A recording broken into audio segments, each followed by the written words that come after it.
भानुषते देवी प्रणमामि हरिप्रियं पतितानां पावनेभ्यो वैष्णवेभ्यो नमो नमः। जय श्री कृष्ण चैतन्य प्रभु नित्यानंद श्री अद्वैत गदाधर शिवासादि गौर भक्तवृंद।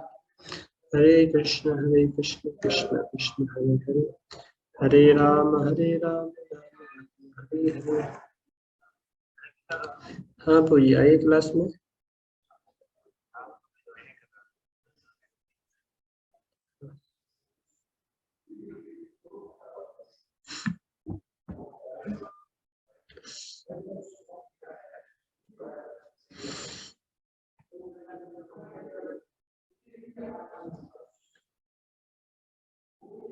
ओके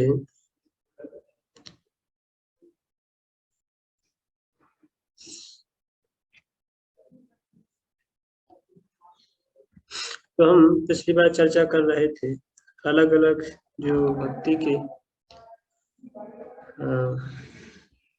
सिम्टम्स हैं, क्या बोल सकते हैं कि भक्ति में अलग अलग प्रकार के जो एक साधक के जीवन में जब भक्ति में आते हैं तो कौन कौन से प्रोग्रेसिव उनको उपलब्धि होती है, उनके बारे में चर्चा कर रहे थे। तो जैसे हमने देखा था कि ये सबसे पहला लक्षण था उसका क्या था, क्लेशाग्नि। क्लेशाग्नि, देन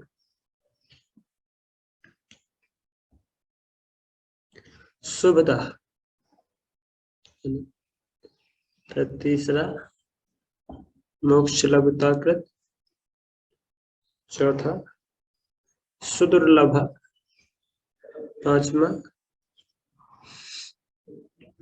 सांद्रानंद विशेषात्मा, छठवा श्री कृष्ण आकर्षणी।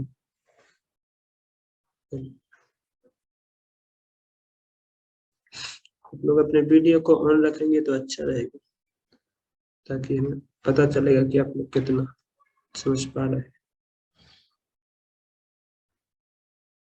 क्लियर? तो हमने इनमें से विशेष करके 2 या 3 के बारे में तो पिछली बार चर्चा कर ली थी ऑलरेडी।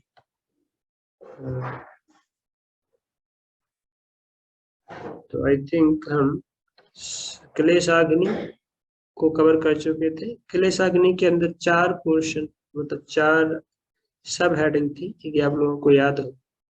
पाप की निवृत्ति कैसे होती है, उसमें पाप क्या होते हैं, पापम, कूटम, बीजम, फलोन्मुखम, या अप्रारब्ध प्रारब्ध, ऐसे हमने देखे थे, है ना? याद है?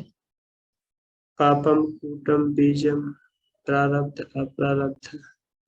तो ये क्लेशाग्नि के अंतर्गत आने वाले 6 सब हेडिंग थे कि यहाँ पे साधक एक एक वस्तु या एक एक लक्षण से होकर गुजरते हैं, राइट? रिकॉर्डिंग चालू किया है आपने, राइट?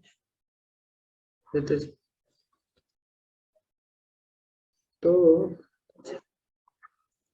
आप लोग बता सकते हैं क्या, आप लोगों को कुछ यदि याद है तो, कि हमने किस तरीके से ये चर्चा किया था? क्लेशाग्नि तो साधक के जीवन में वो किस तरीके से जो पाप, कूट, बीज और अप्रारब्ध और प्रारब्ध, ये कैसे हमारे जीवन में आते हैं और इनका किस तरीके से एक पैरामीटर होता है आने का कि कब आते हैं, है ना? कितने समय में आ सकते हैं, या फ्रिक्वेंटली एक जन्म के दूसरे जन्म में भी आ सकते हैं।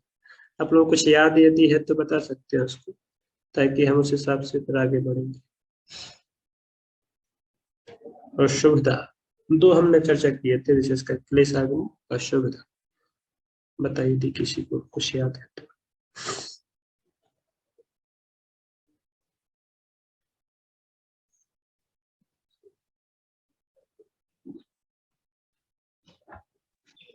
हरे कृष्णा प्रभु जी। प्रभु जी, प्रारब्ध में बताया था कि उसका हम लोग जो पाप करते हैं या कुछ भी उसका फल हमें तुरंत मिल जाता है तो वो प्रारब्ध के अंतर्गत आते हैं। लेकिन जो बहुत पहले हम लोगों ने किया है और वो बहुत टाइम के बाद हमें मिल रहा है तो वो अप्रारब्ध में आते हैं। और कूटम में भी प्रभु जी ऐसा ही कुछ है, जो बीज रह जाते हैं, जो थोड़े पाप हम लोग के अंदर वो करे, शायद ऐसा कुछ है प्रभु जी, करने की प्रवृत्ति जो होती है वो कूटम में आता है या वो बीजम होता है? कूटम कूटम होगा। जी प्रभु जी। कूटम बीजम फिर में तो वही प्रभु जी वो बीज होते हैं जो इच्छा रहती है, अंदर रह जाते हैं, पाप करने की वो प्रवृत्ति होती है, जो कुछ टाइम के बाद वो फिर उस चीज को दोबारा फिर वो कुछ टाइम के बाद कर लेते हैं, तो वो अंकुरित रहता है, जो बाद में मतलब अंकुरित हो जाता है, ऐसा कुछ था। जी ओके, तो प्रभु आई जी। थिंक अच्छा प्रेमता जी थोड़ा सा पकड़ पाएंगे इसको कि कूटम, और वही कूटम आगे जाकर के फिर बीज के रूप में ट्रांसफॉर्म होते हैं। क्यों बीज के रूप में? जब अविद्या के साथ संपर्क होता है जीव का, कुछ अविद्या में रहते हैं, तो वही अविद्या में उनको फिर पता नहीं चलता है कि भाई क्या है, कौन सा कर्म करना है, करणीय है, और कौन सा कर्म करणीय नहीं। तो ऐसी अविद्या में फिर वो पाप कर डालते हैं, और वही पाप जाके आगे जो बीज है वो आगे जाके पाप बन जाता है। जो बीज के रूप में वो थोड़ा सा अंकुरित हुआ था, जैसे उसको पानी मिला तो फिर पेड़ आ जाता है उसके अंदर से, है ना। तो पेड़ आता है, तो पेड़ आया तो फिर फल भी आएगा स्वाभाविक। तो फिर उसी से प्रारब्ध बन जाते हैं। प्रारब्ध मतलब फलोन्मुखम, फल आ गए। अभी पेड़ था, अभी पेड़ में फल भी आ गए, तो वो हम सफर कर रहे हैं। कुछ फल मीठे होते हैं, कुछ फल खट्टे होते हैं, राइट। समझ पा रहे हैं? इसको हम आगे जाकर के और भी अच्छी तरह से गंभीर एनालिसिस उसको करेंगे। माधुर्य कादम्बिनी ग्रंथ है विश्वनाथ चक्रवर्ती ठाकुर का, उसमें ये अच्छी तरह से बताया कि किस तरीके से मीठे फल होते हैं और किस तरीके से खट्टे फल होते हैं, और जीव दोनों को ही चखता है एट द टाइम। जब मीठे फल चखता है तो थोड़ा सा आनंद की अनुभूति करता है, और उसी के बीच में जब खट्टे फल आ जाते हैं तो फिर थोड़ा दुखी हो जाता है, ये भी कैसे, राइट।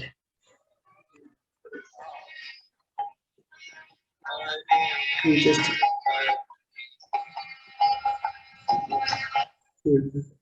हरे कृष्ण को दंड करो। हरे कृष्ण।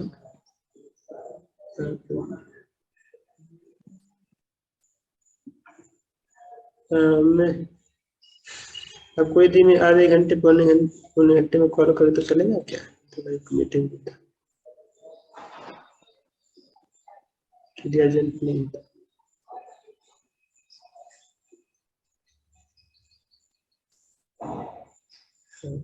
ठीक, 5:30 के बाद में। ठीक,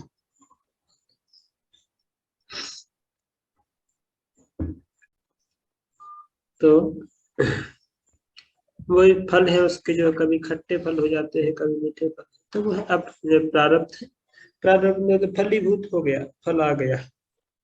और कुछ अप्रारब्ध है, जैसे बड के रूप में। बड मतलब होता है ना, ये पेड़ का है, वो बड आ जाता है, वो क्या बोलते हैं, पुष्प है। हाँ, पुष्प का भी वो पूरी तरह से खिला नहीं है, पर बड है, क्या बोलते हैं उसको लोग, बड को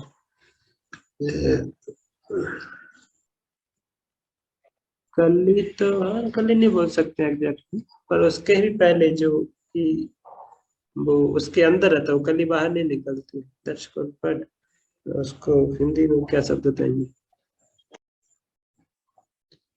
तो आगे जाकर के फिर वो बड, जब उसको हवा लगती है, सूरज की किरणें आती हैं, तो फिर वो जो है बाहर आ जाता है, फूल निकल के कलियां बाहर आ जाती है। या फिर दूसरा आप देखोगे कि फूल में जो है फल आ जाता है करके।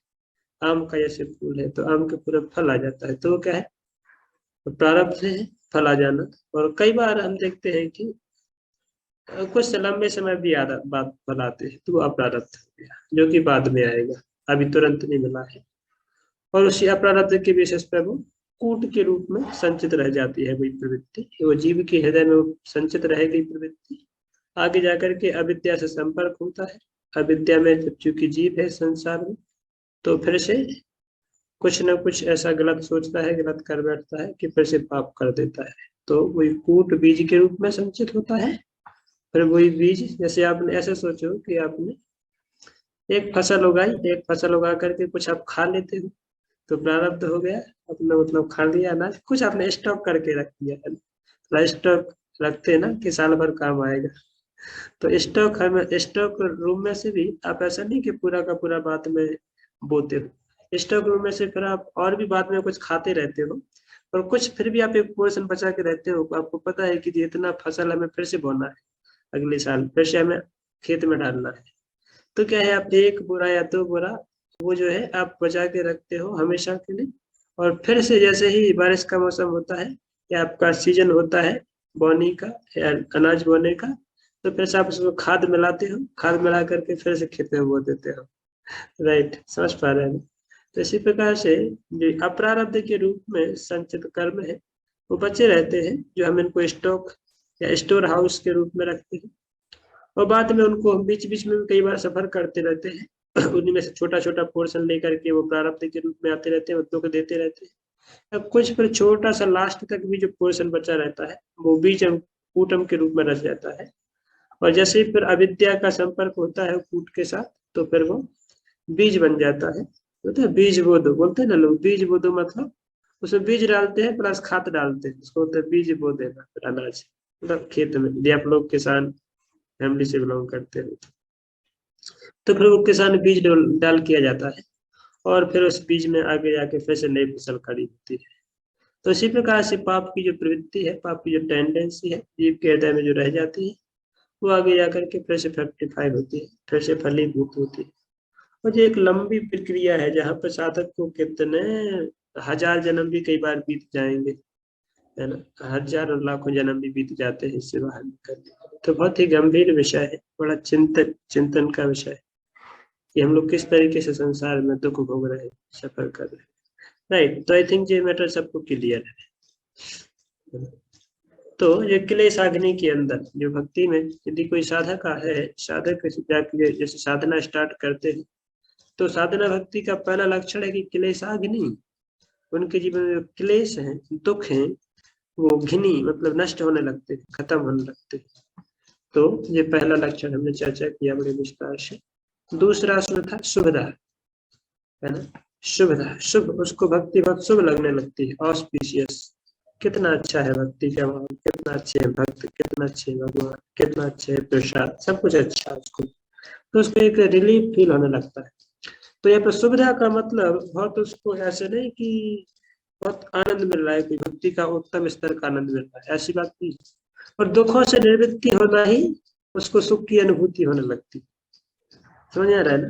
पहले दुख ही दुख था, कोई डंडे डंडे मार रहा था, डंडे डंडे मार रहा था, या फिर आपको बहुत जलन हो रही थी, है ना, आग में आपको ऐसे जला के रखा था, पर किसी ने आकर के आपको उस आग से बाहर निकाल दिया थोड़ी देर, या फिर आपको डंडे मारना बंद कर दिया, तो जो उस समय दुख की अनुभूति ना होना, ये वास्तव में उसको थोड़ी सी सुख की अनुभूति होती है कि अब ये थोड़ा अच्छा जीवन।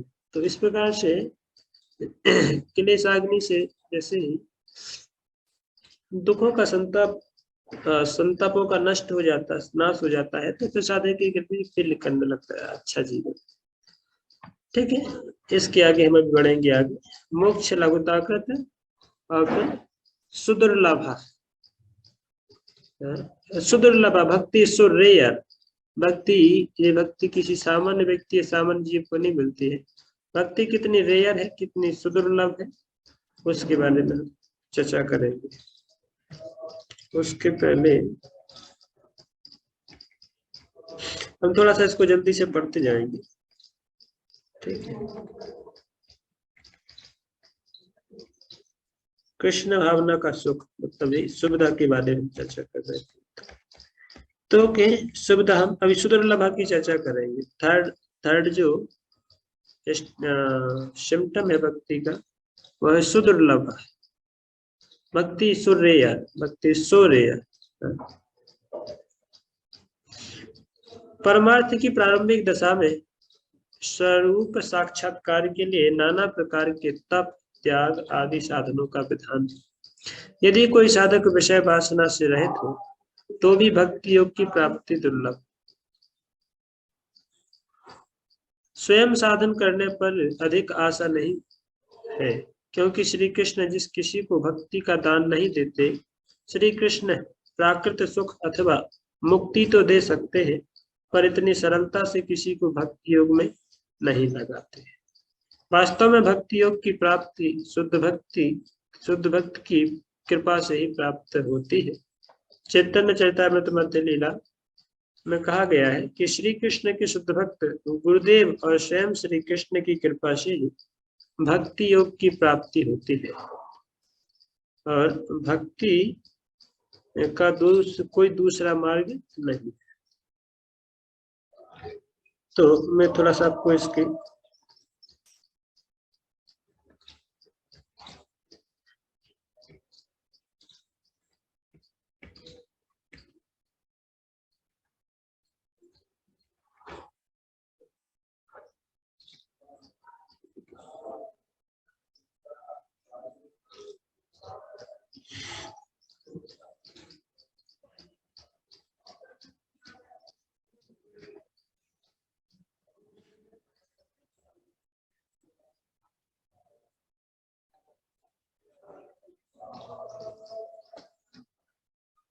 तो बता रहे हैं सुख प्रदत्व की भक्ति कैसे सुख प्रदत्व करने वाली है।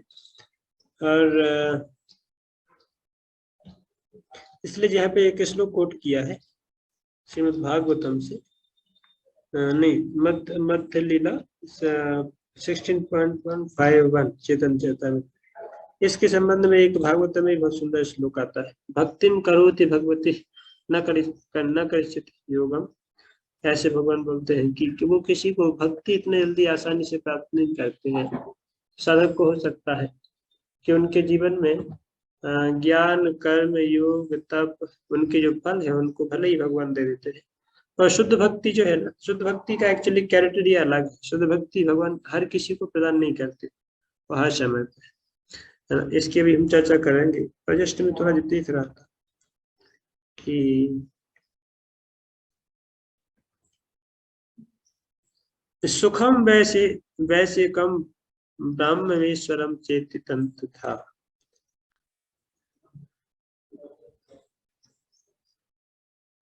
हरिभक्ति सुदृढ़ है।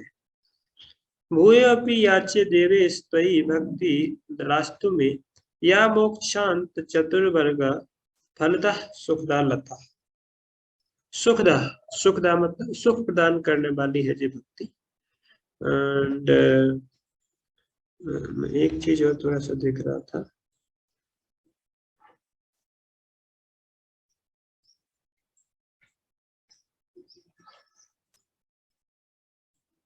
सुदुर्लभा।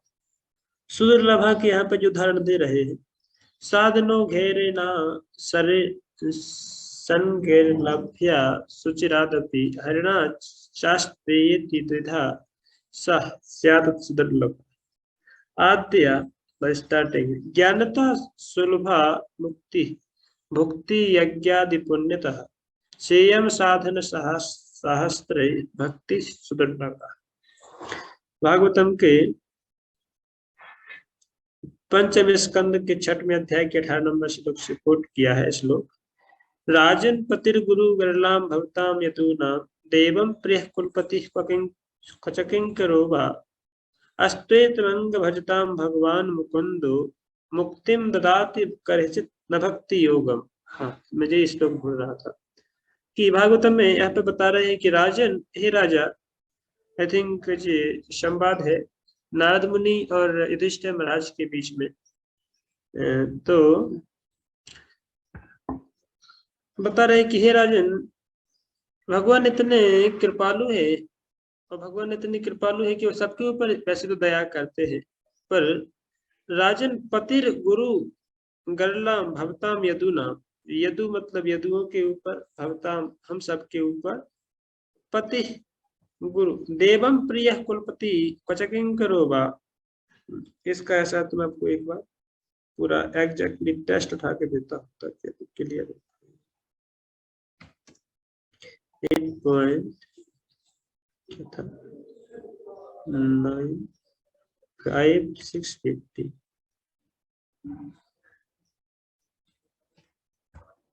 5 6 8 3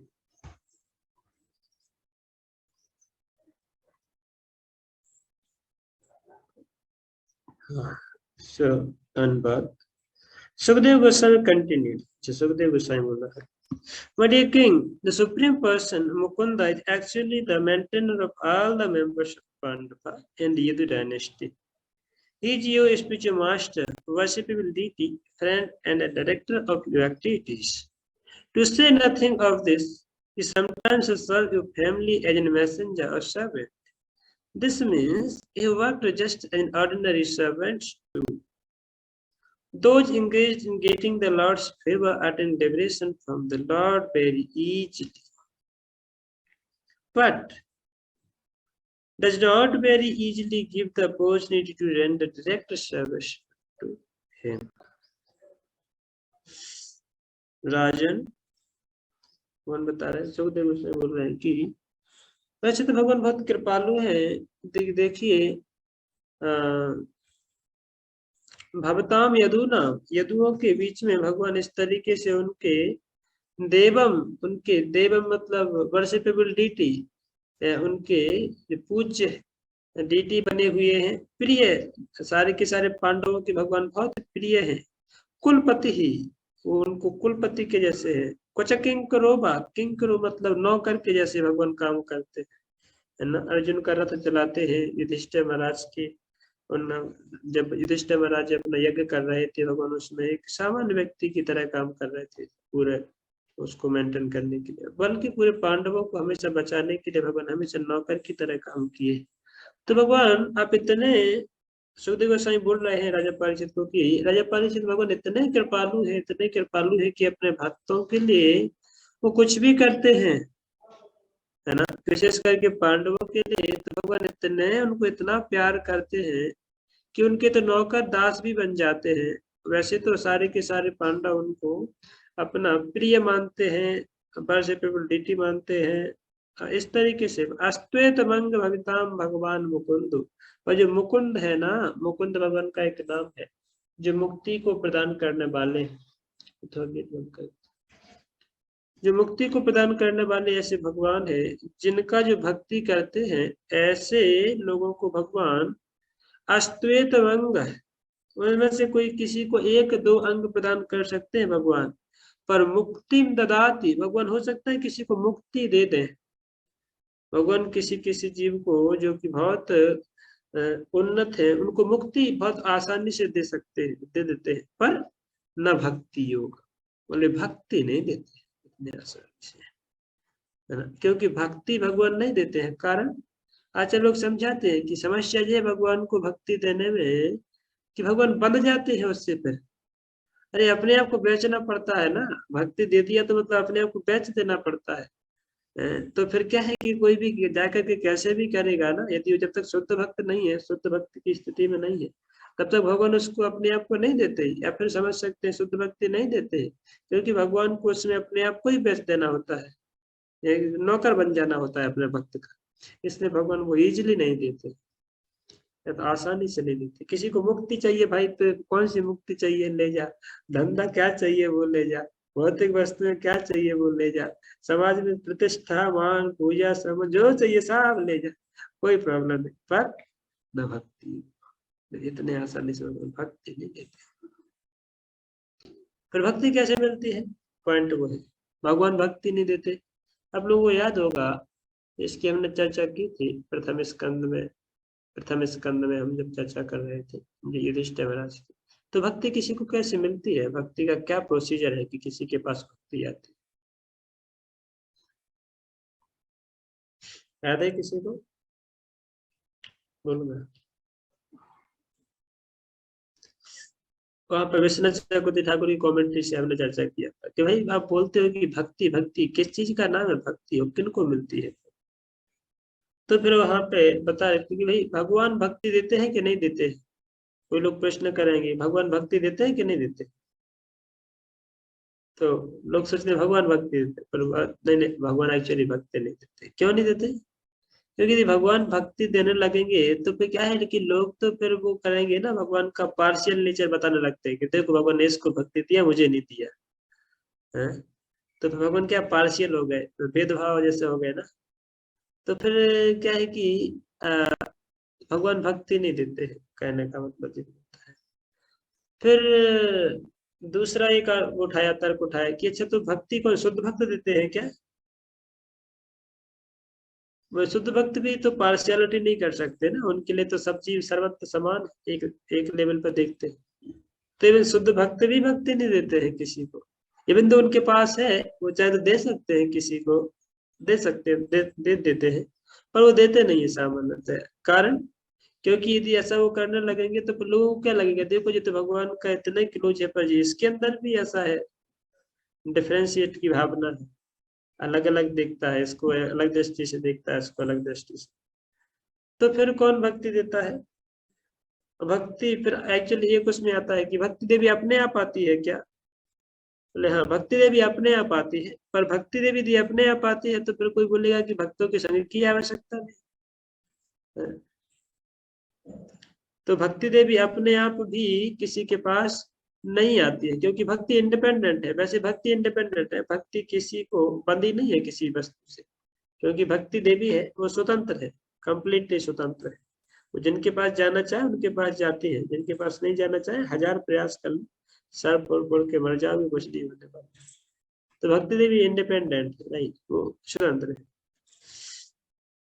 तो फिर लास्ट में जाके तो भक्ति स्वतंत्र है, तो भक्ति यदि स्वतंत्र तो सबके पास जाना चाहिए, पर नहीं जाती।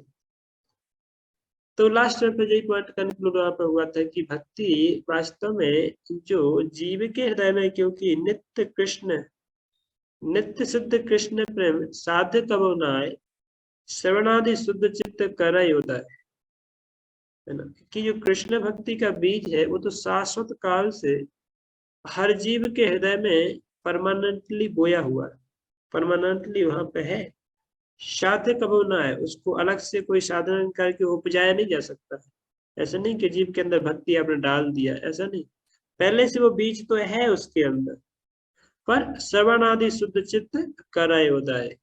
जैसे ही वो जीव जाकर के श्रवण करता है, कीर्तन करता है, और फिर उसके अंदर जल जाता है, नमी आती है, तो फिर वही बीज एकदम से अंकुर आने लगता है उसमें, और फिर उसमें पेड़ बन जाता है, पौधा बन जाता है, फिर आगे जाके सब कुछ होता है। क्लियर ना? तो पहले से बीज तो पड़ा है। तो जैसे अविद्या का बीज जो पहले से पड़ा है, जब हमने कूटम का चर्चा किया, कूट के जैसा, इसी प्रकार से भक्ति का भी बीज हर जीव के हृदय में है। पर जब तक वो श्रवण और कीर्तन की विधि जाकर के वहां पर काम नहीं करती है, या श्रवण और कीर्तन में जब तक जीव नहीं लगता है, तो फिर वो जो भक्ति रूपी जो वृक्ष है, भक्ति रूपी जो बीज है, वो फ्रक्टिफाई नहीं होता है, या फिर नहीं दिखता है। तो इसी प्रकार से चर्चा किया था कि इसलिए जो मध्यम अधिकारी है, तो कनिष्ठ अधिकारी किसी को भक्ति प्रदान नहीं कर सकते हैं, उत्तम अधिकारी भी किसी को भक्ति नहीं देते हैं, क्योंकि वो ऐसा करेंगे तो फिर भेदभाव समझा जाएगा। इसलिए मध्यम अधिकारी है ना, मध्यम अधिकारी को ये अधिकार है कि वो भेद कर सकता है, क्योंकि वो अधिकारी है उसका, है ना, मध्यम अधिकारी।